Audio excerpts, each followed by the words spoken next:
Hello friend, welcome to my channel सच्चेरी science classes में आप सभी का स्वागत है। जैसा कि हम UP triple SC video re exam के लिए हिंदी के प्रैक्टिस सेट सॉल्व कर रहे हैं, तो आज ये हमारा दूसरा प्रैक्टिस सेट होगा। आशा करता हूँ आप सभी अच्छे होंगे। अगर आप हमारे चैनल पर नए हो तो चैनल को सब्सक्राइब कर लीजिएगा ताकि आपको नोटिफिकेशन मिलता रहेगा। आइए देखते हैं। फर्स्ट क्वेश्चन है, देखिए पहला क्वेश्चन है, कह रहे हैं कि बस स्टैंड के पास आवारा लड़कों के व्यवहार को बताते हुए तथा उनके खिलाफ छेड़खानी के विरुद्ध एफआईआर दर्ज करवाने के लिए किसे आवेदन पत्र लिखेंगे। तो किसे लिखेंगे भाई? करें कि ए नंबर करें कि अधिकारी महोदय को, संस्थापक महोदय को, थाना अध्यक्ष महोदय को, या बस स्टैंड अधिकारी को। तो किसको लिखेंगे भाई? इसका ऑप्शन में कौन सा हो जाएगा? सी नंबर सही हो जाएगा। थाना अध्यक्ष महोदय को आप आवेदन पत्र लिखेंगे। ठीक, तो सी नंबर सही जाएगा। आइए देखते हैं नेक्स्ट क्वेश्चन है। नेक्स्ट क्वेश्चन कह रहे हैं कि यानी कि स्वरों के उच्चारण में लगने वाले समय को कहते हैं, क्या कहते हैं? यानी कि मात्रा, अनुस्वार, हास्य या प्लुत। तो कौन सा हो जाएगा भाई? ऑप्शन नंबर इसका ए नंबर सही हो जाएगा, मात्रा। ठीक, क्या कहते हैं उन्हें? मात्रा कहते हैं। देखिए आपके हास्य स्वर और दीर्घ स्वर और प्लुत क्या होते हैं। तो देखिए पहले तो आप पहले स्वरों की संख्या, तो स्वरों की संख्या कितनी है? 11 है। कुल स्वर हिंदी में कितने होते हैं भाई? 11। और व्यंजन कितने होते हैं? 33। ठीक, आइए देखते हैं। तो इसमें हास्य स्वरों की संख्या, जिन्हें हमें बोलने में बहुत कम समय लगता है, उन्हें हम क्या कहते हैं? हास्य स्वर। तो हास्य स्वरों की संख्या कहते हैं, हास्य स्वर की संख्या कितनी है? 4 है। कितनी है? 4 है। कौन कौन से भाई? छोटा, छोटी ई, छोटा ऊ और री। तो ये आपके 4 जो है हास्य स्वर हो जाते हैं। दीर्घ स्वर की संख्या कितनी है?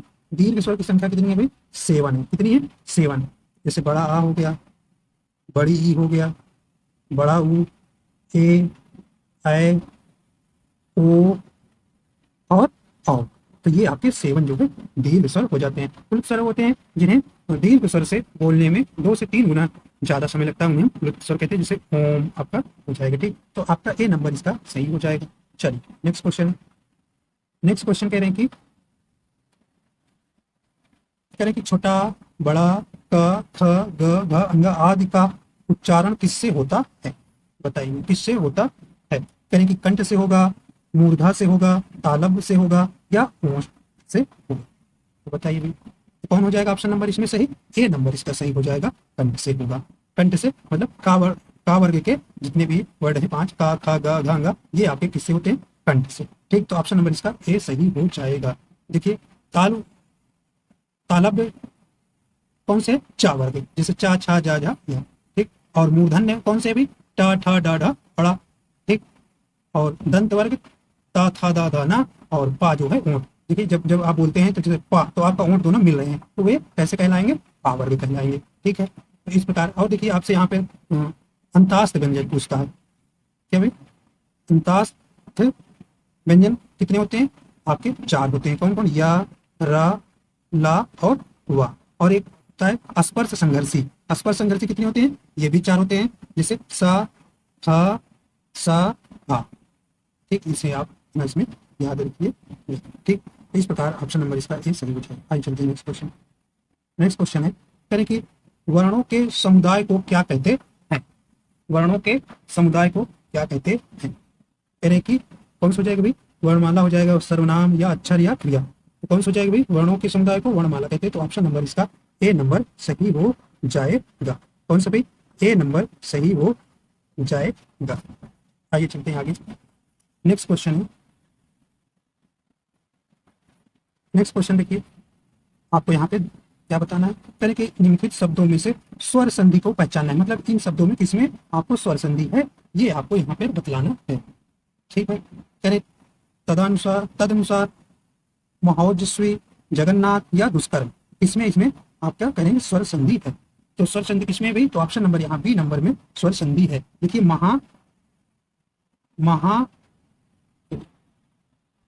महा प्लस ओजस्वी, ओजस्वी। ठीक, तो इसमें इसका संधि विच्छेद हो जाएगा। तो देखिए इसमें कौन सी संधि है? वृद्धि स्वर संधि है। कौन भाई?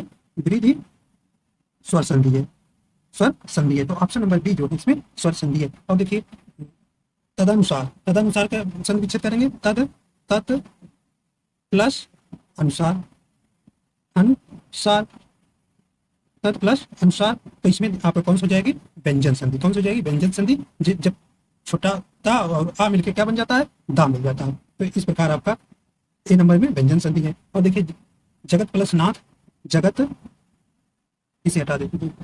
देखिए जगत अलंत, जगत प्लस नाथ, तो जगन्नाथ में कौन सी संधि है भाई? व्यंजन संधि है। कौन सी? व्यंजन संधि है। ठीक। और देखिए एक बच्चा दुष्कर्म, दुष्कर्म। देखिए दुष प्लस कर्म, दुष प्लस कर्म, इसका संधि विच्छेद हो जाएगा। तो कौन सा हो जाएगा भाई? हाँ, दुष्कर्म में व्यंजन संधि हो जाएगी, व्यंजन संधि हो जाएगी। तो इस प्रकार आपका बी सही हो जाएगा। ठीक, आगे चलते हैं। नेक्स्ट क्वेश्चन है, कहने की एकलव्य धनुर्बाण में दक्ष है। कहने की एकलव्य जो है धनुर्बाण में दक्ष है था। तो इसमें कौन सा आपको यहाँ पे रेखांकित शब्द में कौन सा समास समाहित है, मतलब समास आपको यहाँ बताना है। करें तत्पुरुष समास, द्विगु समास, अव्ययी भाव समास या द्वंद्व समास। तो कौन सा हो जाएगा इसमें भाई? बताइए कौन सा समास इसमें हो जाएगा? तो कौन सा हो जाएगा भाई इसमें? आपका ऑप्शन नंबर डी नंबर सही हो जाएगा। कौन सा? डी नंबर सही हो जाएगा, द्वंद्व समास। देखिए धनुष और बाण, जब इसका समास विग्रह करेंगे तो धनुष और बाण, तो जहां और से शब्द जुड़े रहेंगे, दोनों पद प्रधान होते हैं, वहां पर आपका द्वंद्व समास होता है, जैसे माता और पिता, माता पिता। ठीक, तो आपका डी नंबर सही हो जाएगा। देखिए द्विगु समास में जैसे आपको नंबर जहां देखिए, जैसे चौराहा, तीन रत्न, नौ ग्रह। ठीक, तो इसमें आपके द्विगु समास हो जाएगा। अब अव्ययी भाव समास में उपसर्ग लगा रहता है, मूल शब्द के किसी पहले क्या लगता है? उपसर्ग लगता है, उपसर्ग लगा रहता है, तो उसमें आप पहचान जाएंगे कि इसमें अव्ययी भाव समास है। और तत्पुरुष समास में आपके कारक चिन्ह लगे रहते हैं। ठीक, तो इस प्रकार आपका डी नंबर सही हो जाएगा। चलिए, जैसे यथाशक्ति में आप क्या बताएंगे, तो अव्ययी भाव समास, तो उपसर्ग यथा लगा। ठीक, आइए देखते हैं अगला क्वेश्चन। यानी कि राकेश का अपहरण हो गया व्याकरण की दृष्टि से रेखांकित शब्द है। तो बताइए भी क्या है इसमें? कौन सा? देखिए यहाँ पे ये रेखांकित शब्द है आप में, तो क्या हो जाएगा? तो यहाँ पे आपका उपसर्ग हो जाएगा। क्या? ऑप्शन नंबर सी हो जाएगा, अपहरण। देखिए हरण जो है आपका मूल शब्द है और अप जो है उपसर्ग है, तो ऑप्शन नंबर सी यहाँ पर सही हो जाएगा। ऑप्शन नंबर आपका कौन सा हो जाएगा? सी नंबर सही हो जाएगा। आइए चलते हैं नेक्स्ट क्वेश्चन। ये अगला क्वेश्चन यहाँ से 8 नंबर क्वेश्चन, 8 नंबर क्वेश्चन दे रहे हैं। चलिए, करें कि ओ वह गिर पड़ा, रेखांकित, यहाँ रेखांकित है, रेखांकित शब्द का अव्यय का प्रकार बताना। अव्यय के प्रकार बताना। देखिए अव्यय, देखिए भैया अव्यय जो है आपके 4 प्रकार के होते हैं। 4 प्रकार। कौन? पहला होता है आपका क्रिया विशेषण, क्रिया विशेषण, क्रिया विशेषण। अगला है, दूसरा नंबर है संबंध बोधक, संबंध बोधक। अगला है, थर्ड नंबर है समुच्चय बोधक, समुच्चय बोधक। ठीक, और लास्ट है विस्मयादि बोधक। चौथा क्या है भाई आपका? विस्मयादि बोधक। ठीक, तो आइए देखते हैं इसमें 4 प्रकार के। तो कह रहे हैं कि ओ जो है आपका किस प्रकार का अव्यय है? तो ओ कह रहे हैं, जैसे कोई होता ना, कहते ओ अरे बड़ा दिक्कत हुई, इसकी लाश हो गया, या ओ, तो किस प्रकार का आपको दिखाई दे रहा है? तो ये ऑप्शन नंबर इसका बी नंबर सही हो जाएगा। शोक सूचक वो अव्यय है। कैसा है? शोक सूचक अव्यय है, जिसे हम विस्मयादि बोधक कहेंगे। ठीक, तो इस प्रकार बी नंबर आपका सही हो जाएगा। तो भी आप याद रखिएगा, अव्यय जो है आपके 4 प्रकार के होते हैं। पहला है क्रिया विशेषण, दूसरा था संबंध बोधक, तीसरा हमने बताया समुच्चय बोधक, और चौथा विस्मयादि बोधक। ठीक, आइए आगे चलते हैं। नेक्स्ट क्वेश्चन है, कह कि निम्नलिखित में से तत्सम शब्द को पहचानिए। तत्सम शब्द को आपको क्या करना है? यहाँ पे पहचानना है। बताइए कौन से? अंश होगा कि अंश, या अस, या अस? बताइए कौन सा इसमें सही हो जाएगा? तो इसमें ऑप्शन नंबर बी नंबर सही हो जाएगा, अंश। ठीक, बी नंबर आपका सही हो जाएगा। देखिए तत्सम क्या होते हैं? जो शब्द संस्कृत भाषा से हिंदी में आए हैं और ज्यों का त्यों प्रयुक्त होते हैं, उन्हें हम तत्सम कहते हैं। ठीक, तो बी नंबर आपका सही हो जाएगा। आइए चलते अगला देखते हैं क्वेश्चन। तद्भव देखिए, निम्नलिखित में से शब्द में से तद्भव शब्द बताइए। तद्भव नहीं बताइए, कि कटाह है कि अवर है, या रिक्त है, या कड़वा है? बताइए इसमें कौन सा आपका तद्भव हो जाएगा? तो कौन हो जाएगा? ऑप्शन नंबर इसका डी नंबर सही हो जाएगा। कड़वा जो है आपका क्या है? तद्भव है। इसका तत्सम क्या है? कटु। तो ऑप्शन नंबर इसका डी नंबर सही हो जाएगा। देखिए तद्भव क्या होते हैं? तद्भव वे शब्द जो संस्कृत से उत्पन्न या विकसित हुए हैं, हम उन्हें तद्भव शब्द कहलाते हैं। किससे? संस्कृत से विकसित हुए हैं या निकल कर आए हुए हैं, उन्हीं को हम तद्भव कहते हैं। चलिए नेक्स्ट क्वेश्चन है, यानी कि निम्नलिखित शब्दों में से अर्ध तत्सम शब्द को पहचानिए। तो इसमें कौन सा अर्ध तत्सम है?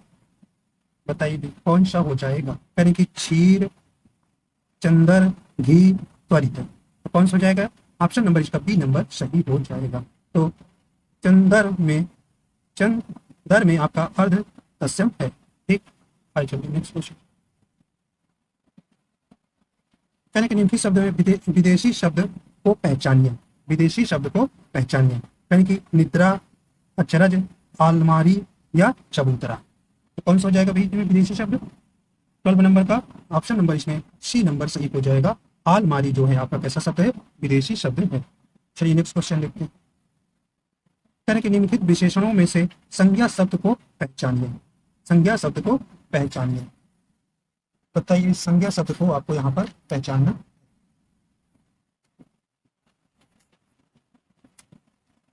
चलिए कह रहे कि निम्नलिखित विशेषणों में से संज्ञा शब्द को पहचानिए। जयपुरी है, नाविक है, खिन्न है, पुष्प है। तो देखिए विशेषण, सब विशेषण। तो ऑप्शन नंबर इसका कौन सा हो जाएगा? डी नंबर सही हो जाएगा, पुष्प। देखिए विशेषण आपके कितने प्रकार के होते हैं? 4 प्रकार के। कौन भाई विशेषण कितने प्रकार के होते हैं? 4 प्रकार के होते हैं। कौन? पहला है आपका गुणवाचक विशेषण, गुणवाचक, गुणवाचक। दूसरा है संख्यावाचक, संख्यावाचक। और तीसरा नंबर कौन सा है? तीसरा नंबर आएगा परिमाणवाचक, परिमाणवाचक। ठीक, और भाई अगला है सर्वनामिक विशेषण। कौन सा? चौथा है सार्वनामिक विशेषण। ठीक, इस प्रकार आपके 4 विशेषण हो जाते हैं। कौन कौन से? गुणवाचक, संख्यावाचक, परिमाणवाचक, सार्वनामिक विशेषण। ठीक, आइए चलते हैं आगे। तो इसका डी नंबर से हो जाएगा। अगला देखिए, यानी कि शीला अपने कपड़े स्वयं धोती है। देखिए रेखांकित वाक्य है यहाँ पे, स्वयं धोती है। रेखांकित शब्द में कौन सा सर्वनाम है? स्वयं में पूछ रहे हैं कौन सा सर्वनाम है। स्वयं आपका रेखांकित शब्द है। चलिए यानी पुरुषवाचक सर्वनाम है, निजवाचक सर्वनाम है, निश्चयवाचक सर्वनाम है, इनमें से कोई भी। तो बताइए तो कौन सा हो जाएगा? ऑप्शन नंबर बी इसका सही हो जाएगा। स्वयं जो है कैसा शब्द है? निजवाचक सर्वनाम है। ठीक, निजवाचक सर्वनाम है। देखिए सर्वनाम के भेद कितने हैं भाई? आपके कुल 6 भेद हैं। सर्वनाम के कुल कितने भेद हैं? 6 भेद हैं। तो पहला भेद कौन सा है? पुरुषवाचक, पुरुषवाचक। सेकंड नंबर कौन सा है? निश्चयवाचक, निश्चयवाचक सर्वनाम। और तीसरा नंबर कौन सा है? अनिश्चयवाचक, अनिश्चयवाचक। और चौथा नंबर कौन है? संबंधवाचक। कौन सा? संबंधवाचक। और पांचवा कौन सा है? पांचवा कौन है? प्रश्नवाचक, प्रश्नवाचक। और छठा भी कौन सा है? छठा आपका निजवाचक है। ठीक है, निजवाचक। ठीक है, तो इस प्रकार आपके कुल 6 सर्वनाम होते हैं, 6 प्रकार के सर्वनाम होते हैं। तो आपका यहाँ पर बी नंबर हो जाएगा। एक बार और भी देखिए, तो पुरुषवाचक सर्वनाम पहला, दूसरा निश्चयवाचक सर्वनाम, तीसरा अनिश्चयवाचक, चौथा संबंधवाचक, पांचवा प्रश्नवाचक और छठा निजवाचक सर्वनाम। चलिए आगे चलते हैं। आइए देखते हैं विशेषण। कह रहे हैं कि निम्नलिखित शब्दों में से विशेषण को पहचानिए। कह रहे हैं कि जाना, देवता, कौन, सुंदर। बताइए तो आसान था भाई। आपने कौन सा हो जाएगा? सी नंबर सही हो जाएगा। सुंदर किसी के गुण के बारे में बताता है, वही विशेषण होता है। तो ऑप्शन सी सही हो जाएगा, ये गुणवाचक विशेषण। चलिए अगला क्वेश्चन है। चलिए कह रहे कि मयंक उधर पड़ता है, रेखांकित शब्द क्या है? बताइए। कह रहे कि मयंक उधर पड़ता है, रेखांकित शब्द क्या है? कह रहे कि मयंक, ऑप्शन नंबर के क्रिया विशेषण है, संज्ञा है, सर्वनाम है या क्रिया। तो बताइए कौन सा ऑप्शन हो जाएगा? तो ऑप्शन नंबर इसका ए नंबर सही हो जाएगा, क्रिया विशेषण। क्या है? क्रिया विशेषण है। ठीक, आइए चलते हैं नेक्स्ट क्वेश्चन। करेक्ट, वह लिखता है किंतु बात भी करता है। व्याकरण की दृष्टि से ये किंतु भाई रेखांकित शब्द है, यहाँ पे थोड़ा नहीं लिख रहा है। व्याकरण की दृष्टि से रेखांकित शब्द पहचानिए। चलिए बताइए, यानी कि क्रिया विशेषण है, अव्यय है, संज्ञा है या क्रिया है? तो बताइए कौन सा हो जाएगा? 17 नंबर क्वेश्चन का तो ऑप्शन नंबर क्या हो जाएगा? बी नंबर हो जाएगा कि ये क्या है? एक अव्यय है। ठीक, तो अव्यय आपके 4 प्रकार होते हैं। तो यहाँ आइए आगे देखते हैं। वह आता ही होगा, रेखांकित शब्द की पहचान कीजिए। तो ही जो है आपका रेखांकित शब्द है। ही क्या है आपका? रेखांकित शब्द है। बताइए भी कौन सा सही हो जाएगा? तो ही कैसा शब्द है आपको पूछा गया है, तो वह आता ही होगा, तो ही आपका रेखांकित शब्द है। तो कौन सा हो जाएगा? उपसर्ग है, प्रत्यय है, सर्वनाम है? देखिए उपसर्ग जो है वो किसी मूल शब्द के पहले लगते हैं, तो बिल्कुल नहीं है। प्रत्यय भी नहीं है, सर्वनाम भी नहीं है, तो एक ही बचा। कौन सा हो जाएगा? डी नंबर आपका सही हो जाएगा। ये क्या है? निपात। देखिए निपात क्या होते हैं? निपात का प्रयोग अव्ययों के लिए होता है। ये किसके लिए? अव्ययों के लिए होता है। इसका कोई लिंग वचन नहीं होता है। ये आपसे पूछा गया है, प्रश्न है। इसका कोई लिंग और वचन नहीं होता है। भाई ही का कौन लिंग वचन होगा? तो कोई लिंग वचन नहीं होता है। निपात जो है सहायक शब्द होते हुए भी वाक्य के अंग नहीं होते हैं। ये सहायक शब्द होते हुए भी वाक्य के अंग नहीं होते हैं निपात। ठीक, तो इसमें आप इतना ध्यान दें। तो इन पर जो है इनका कोई लिंग वचन नहीं होता है। ठीक, तो ऑप्शन नंबर इसका डी सही हो जाएगा। आइए अगला चलते हैं। कह रहे हैं कि अमृत की वर्षा हो रही है। देखिए यहाँ पे ये रेखांकित शब्द है, तो अमृत, अमृत की वर्षा हो रही है, रेखांकित शब्द का पर्यायवाची आपको बतलाना है। बताइए भाई 19 का नंबर का कौन सा हो जाएगा? कह रहे हैं कि सुधा, देखिए नहीं वाला बताना है, नहीं, यहाँ ध्यान दीजिएगा, नहीं वाला आपको बताना है।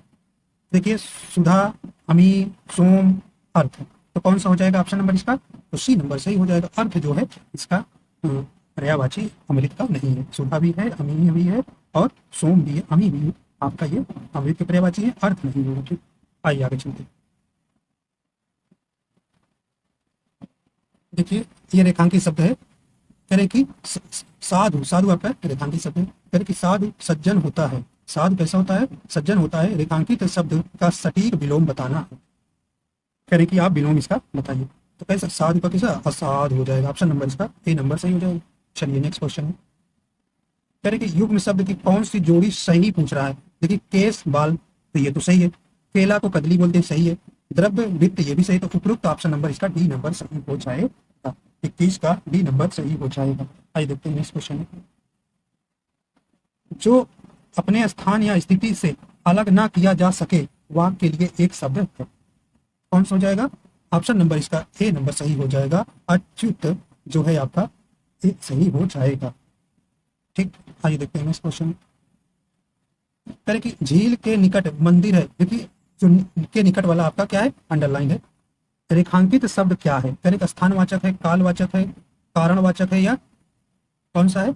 दिशावाचक है। तो बताइए तो कौन सा हो जाएगा? स्थानवाचक। ऑप्शन नंबर इसका ए नंबर सही हो जाएगा। झील के निकट, तो मतलब स्थान को पास के बता रहा है। झील के निकट मंदिर, तो ये किसी स्थानवाचक है। कैसा है? स्थानवाचक आपका यहाँ पे हो जाएगा। देखिए जहाँ पे जैसे क्रिया विशेषण है, क्रिया विशेषण आपकी कितने प्रकार की होती है? 4 प्रकार की होती है। जैसे स्थानवाचक, जैसे वहाँ, वही, भीतर। कालवाचक आज, कल, अभी। और परिमाणवाचक थोड़ा, जरा सा, कुछ। और रीतिवाचक ऐसे, वैसे, कैसे, धीरे। तो ये क्रिया विशेषण आपके 4 था। तो यहाँ पे आपका स्थान वाचक हो जाएगा, तो यहाँ पे ए नंबर सही हो जाएगा। चलिए देखते हैं आगे। अगला क्वेश्चन कह रहे हैं कि सेवा सत्कार से, देखिए से आपका रेखांकित शब्द है। से आदर बढ़ता है। रेखांकित शब्द का क्या तात्पर्य होगा? कह रहे कि विशेषण, परसर्ग, क्रिया, संज्ञा। तो बताइए। देखिए विशेषण से का कोई विशेषण नहीं है, क्रिया नहीं होगा, संज्ञा नहीं होगा, परसर्ग हो जाएगा। तो ऑप्शन नंबर इसका बी नंबर सही हो जाए। चलिए नेक्स्ट क्वेश्चन। नेक्स्ट क्वेश्चन करें कि निम्नलिखित विकल्पों में से कौन सा वचन का जोड़ा सही नहीं है? सही आपको नहीं वाला आपको बताना है। करें कि सोना, सोना, धेनु, धेनुए, छात्र, छात्रगण, आटा, आटे। तो इसमें आपका कौन सा वचन का जोड़ा सही नहीं है? कौन सा हो जाएगा भाई? 25 का ऑप्शन नंबर इसका डी नंबर सही हो जाएगा। डी नंबर सही हो जाएगा। भाई आटा का कभी आटे के आटे का ही होते हैं, तो आटा तो एक ही वचन, एक ही होता है ना, तो यही आपका डी नंबर सही हो जाएगा। चलिए नेक्स्ट क्वेश्चन करें। जिस वाक्य में कर्ता की प्रधानता होती है, लिंग वचन प्राय कर्ता के अनुसार होते हैं, वे वाक्य कहलाते हैं। क्या कहलाते हैं? कौन सा ऑप्शन हो जाएगा? तो ऑप्शन नंबर इसका कौन सा हो जाएगा? बी नंबर सही हो जाएगा। तो इसमें कौन सा हो जाएगा? कृत्यवाच्य। तो ऑप्शन नंबर इसका बी सही हो जाए। जिसमें कर्ता प्रधान होता है उसको हम क्या कहते हैं? कृत्यवाच्य कहते हैं। और जिसमें कर्म प्रधान होता है उसे हम क्या कहते हैं? कर्मवाच्य कहते हैं। ठीक है, तो इस प्रकार आपका ऑप्शन नंबर इसमें कौन सा हो जाएगा? बी नंबर सही हो जाएगा। आइए अगला चलते हैं। आइए देखते हैं अगला क्वेश्चन। कहने के निम्नलिखित में से किस वाक्य में भविष्य काल है? तो यहाँ पे आपको बताना है कि भविष्य काल किस वाक्य में है। कहने कि मैं आपकी प्रतीक्षा करूंगा, मैंने एक पेड़ काट लिया, मैं पुस्तक पढ़ने वाला था, मैं आपका आभारी हूं। तो बताइए भाई ये कौन सा सही हो जाएगा? तो देखिए भविष्य के लिए पूछा है तो ऑप्शन नंबर इसका ए नंबर हो जाएगा। मैं आपकी प्रतीक्षा करूंगा मतलब भविष्य में आने वाले घटनाओं, जो घटनाएं होने वाली उसी को भविष्य काल कहते हैं। तो ए नंबर आपका सही हो जाएगा। देखिए आप काल जो है आप जानते हैं, काल जो है कितने प्रकार के होते हैं? 3 प्रकार के होते हैं काल। तो आप जानते हैं एक वर्तमान काल, भूतकाल और भविष्य काल। ठीक, तो देखिए वर्तमान काल के वर्तमान काल के कितने भेद होते हैं? तो वर्तमान काल के 5 भेद होते हैं। ठीक, और भूत काल के कितने भेद होते हैं? 6 भेद होते हैं। और भविष्य भविष्य काल के कितने होते हैं? 3 भेद होते हैं। भविष्य काल के कितने? तो वर्तमान काल के 5 भेद, भूत काल के 6 भेद और भविष्य काल के 3 भेद होते हैं। तो भविष्य काल के 3 भेद, यहाँ भविष्य काल आपसे पूछा है तो भविष्य काल का कौन? सामान्य भविष्य होता है जिसे राम पढ़ेगा। संभाव्य भविष्य, संभव है राम पढ़े। हेतु मत भविष्य मतलब छात्रवृत्ति मिले तो राम पढ़े, मतलब कि ये किसी दूसरे वाक्य पर निर्भर होता है। तो हेतु मतभेद। तो इस प्रकार आपके ये नंबर यहाँ सही हो जाएगा। चलिए आगे देखते हैं। क्वेश्चन नंबर 28 कह रहे हैं कि हिंदी में मैं का बहुवचन है। तो भाई मैं का आपसे पूछा है कि बहुवचन कौन सा होगा? तो कौन सा हो जाएगा? हम। मैं का बहुवचन क्या हो जाएगा? हम। तो ऑप्शन नंबर इसका ए नंबर सही हो जाएगा। आइए देखते हैं अगला क्वेश्चन है।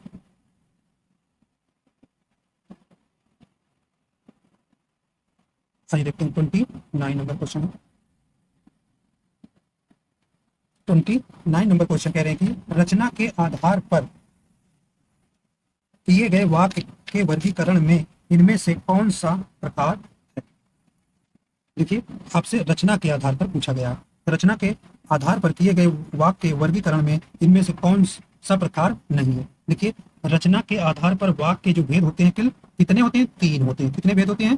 3 भेद होते हैं रचना के आधार पर। देखिए एक सरल वाक्य ये होता है, एक मिश्रित वाक्य होता है और संयुक्त वाक्य होता है। तो आपका नहीं वाला पूछा है तो 3 ही होते हैं। तो 3 तो हो गए भाई, एक बचा तो यही नहीं होगा। तो ऑप्शन नंबर इसका सी नंबर सही हो जाएगा।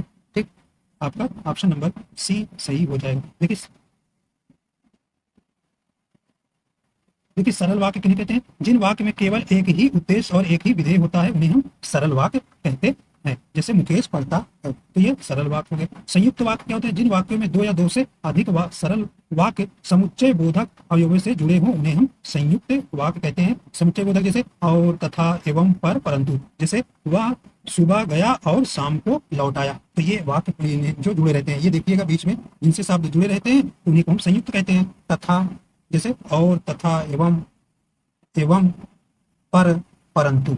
तो ये शब्द जानिए जहां से जुड़ा रहेंगे तो ये जान लीजिए कैसे वाक्य हैं, ये संयुक्त वाक्य हैं। आइए देखते हैं मिश्रित वाक्य क्या होते हैं। मिश्रित वाक्य होते हैं जिन वाक्यों में एक मुख्य या प्रधान वाक्य हो और अन्य आश्रित उपवाक्य हो उसे हम मिश्रित वाक्य कहते हैं। जैसे ज्यों ही उसने दवा पी वह सो गया। तो यह जो है पहला वाक्य जो है दूसरे पे क्या रहेगा? दूसरा वाक्य जो है पहले पर निर्भर रहेगा। जैसे यदि परिश्रम करोगे तो उत्तीर्ण हो जाओगे, भाई परिश्रम करोगे तभी तो उत्तीर्ण होगे। तो यहाँ पे आपका मिश्रित वाक्य कहलाएगा। ठीक है, आगे चलते हैं। चलिए नेक्स्ट क्वेश्चन है, यानी कि जो सेवा करता है वह मेवा पाता है। शैली के आधार पर वाक्य का प्रयोग बताइए। भाई।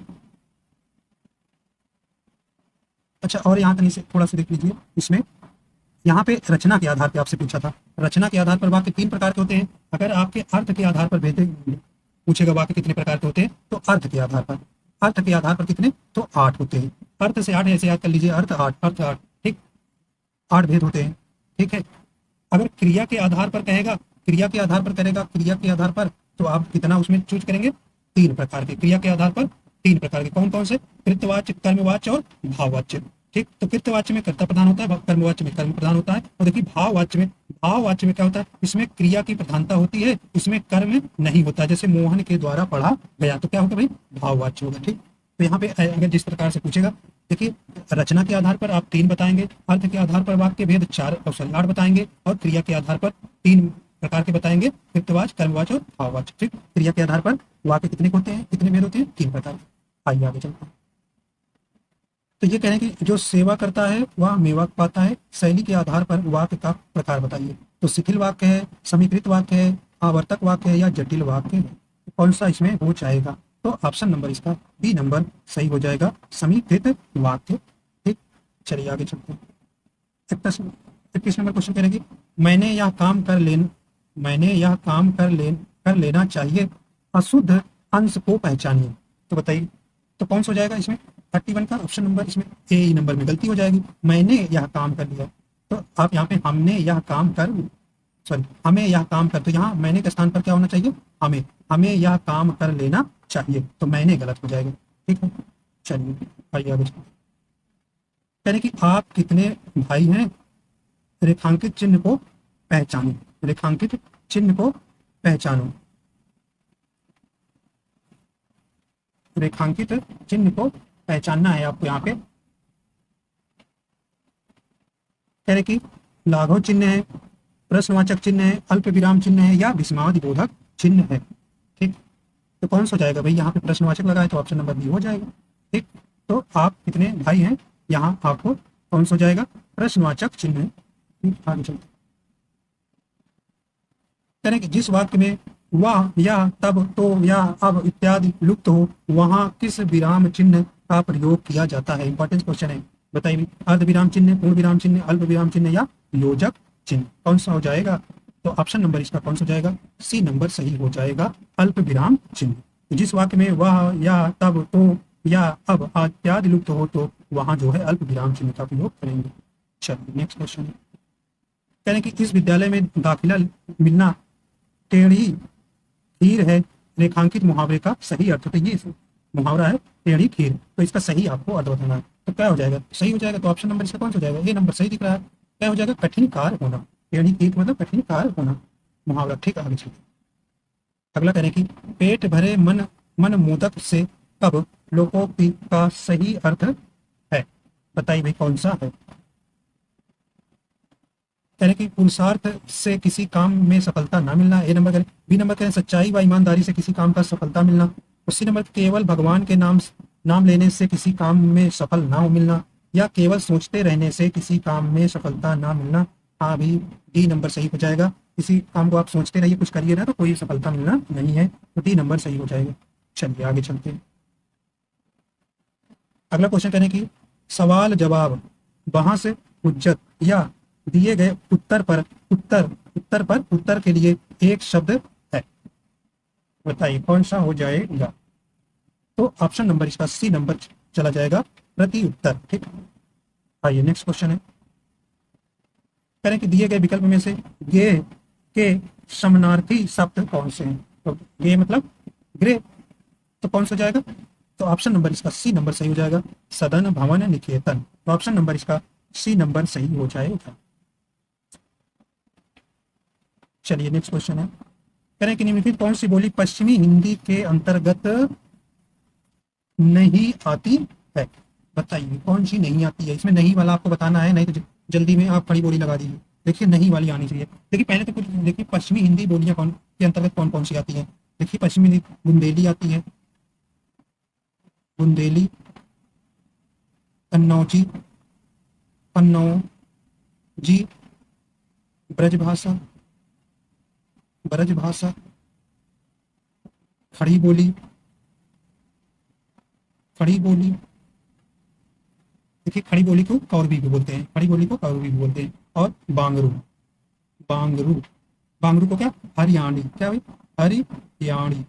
ठीक, तो इस प्रकार ये आपकी कुल 6 भाषाएं आती हैं। कौन कौन सी? बुंदेली, कन्नौजी, ब्रजभाषा, खड़ी बोली जिसे हम कौरवी बोलते हैं, और बांगरू जिसे हरियाणवी भी कहते हैं। तो इसमें देखिए कौन कौन सी नहीं आएगी। तो इसमें देखिए खड़ी बोली ए में है, ब्रज भाषा भी है, कन्नौजी भी है, देखिए अवधी भी है। देखिए अवधी कहाँ की है, फिर अवधी कहाँ की है, ये अवधी जो है पूर्वी की है। अवधी जो भाषा कहाँ की है, पूर्वी हिंदी की भाषा है।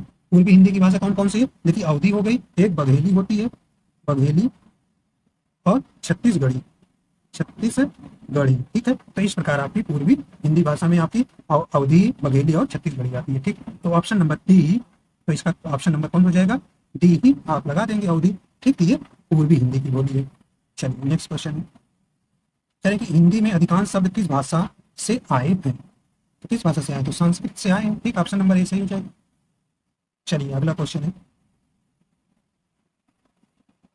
देखिए कह रहे हैं कि पद्मावत के रचयिता कौन है, तो कौन है वे, तो ऑप्शन नंबर इसका कौन सा हो जाएगा, ए नंबर सही हो जाएगा, मलिक मोहम्मद जायसी, ठीक। तो 40 का ऑप्शन नंबर ए नंबर सही हो जाएगा। चलिए नेक्स्ट क्वेश्चन है, कह रहे हैं कि और छोटा करने के लिए,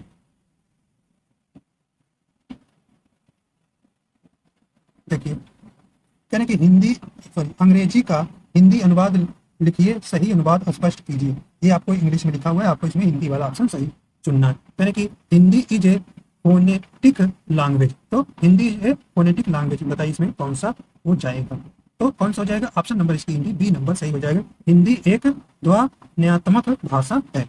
चलिए नेक्स्ट क्वेश्चन है, यहाँ भी आपको बताना है, कह रहे हैं कि मुक्त आंखों का इलाज सही अनुवाद बताना है, कौन सा हो जाएगा ऑप्शन नंबर इसका, कह free treatment for the eyes, तो ऑप्शन नंबर ए नंबर इसका सही हो जाएगा। आप देखिए भाई यहाँ पे आपको 43 से लेकर 46 तक गद्यांश है, फिर इसके बाद आपके जो क्वेश्चन बचे हैं 46 के बाद 4 जो है और आगे क्वेश्चन है, तो आप गद्यांश से देखिए, गद्यांश एक बार हम आपसे अच्छे से पढ़ लेंगे तो आपको 100% बन जाएगा। क्वेश्चन नंबर देखिए पढ़ते हैं, तरह की साहस की जिंदगी सबसे बड़ी जिंदगी होती है, ऐसी जिंदगी की सबसे बड़ी पहचान यह है कि वह बिल्कुल निडर बिल्कुल बेखौफ होती है। साहसी मनुष्य की पहली पहचान है कि वह इस बात की चिंता नहीं करता कि तमाशा देखने वाले लोग उसके बारे में क्या सोच रहे हैं। दूसरों की परवाह किए बगैर जीने वाला आदमी दुनिया की असली ताकत होता है, और मनुष्य को प्रकाश भी ऐसे ही, देखिए मनुष्य को प्रकाश ऐसे ही आदमी से मिलता है। यही क्वेश्चन मिलेगा आपको, इनसे आगे देखते हैं। कह रहे कि साहसी मनुष्य उन सपनों में भी रस लेता है जिसका कोई व्यवहारिक अर्थ नहीं है। साहसी मनुष्य सपने उधार नहीं लेता, वह अपने विचारों में रमा हुआ अपनी ही किताब पढ़ता है। झुंड में चलना और झुंड में चरना तो भैंस और भेड़ का काम है। साहसी मनुष्य को सिंह के समान, देखिए यहाँ पे आपका आंसर मिलेगा, सिंह के समान होता है जो अकेला होने पर भी मग्न रहता है। अर्नॉल्ड बेनेट ने एक जगह लिखा, जो आदमी उपयुक्त अवसर मिलने पर भी साहस से काम न ले सका वह कभी सुखी नहीं हो सकता। समय पर साहस न दिखाने वाला व्यक्ति अपने भीतर एक आवाज सुनता है जो उसे, यहाँ पे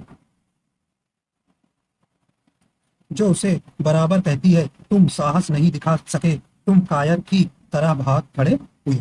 ठीक, तो अब यहाँ पे आपको बताना है, इसी से रिलेटेड क्वेश्चन आपको बताना है।